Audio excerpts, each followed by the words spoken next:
Сәлеметсіздер ме, қалдарыңыз қалай? Кешегі әңгімеміздің жалғасы. Келін, екінші бөлім. Енді абылай тезірек үйленгісі келді. Нұршат ұйықтаса түсінен тұрса ойынан кетпей қойды. Соңғы кезде құдалар қайтып айнып қала ма деп уайымдады. Жақсы хабар айтып қалар ма екен деп апасының сөзіне құлақ салды. Той туралы да, Нұршат туралы да дым демеді. Ақыры абылай шыдай алмай апасына сұрады. Апа, алдыңғы әңгімелерің не болды осы, деді. Жазға қалды ғой балам, жайлау шыға сала той жасаймыз, деді. Ой, деп абылай тағы да тырсығып. Қайткенде де апасының сөзін өзгерткісі келді. Мал төлеткен кезде құлқауыз керек еді, деді абылай тағы. Апасы бұған зілмен қаратты. Сандалаған неме, деді.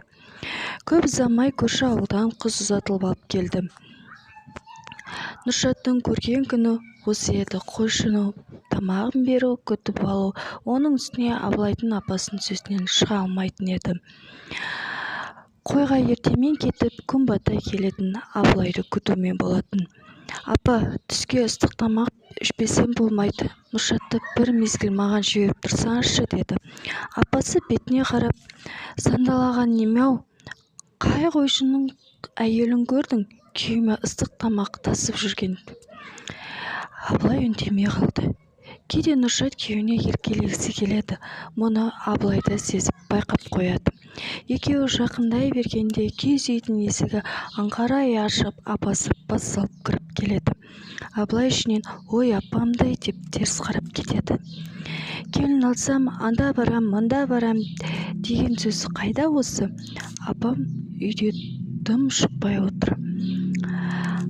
Абылай ішінен айтқанмен де бетіне айтуға батылы жетпейтін еді. Ақыры шыдамы таусылған абылай Нұршаттан сұрап, апам ешқайда барам деп айтпады ма? Барам деді ғой. Қашан барады екен? Жақында. Абылай іштей қуанып.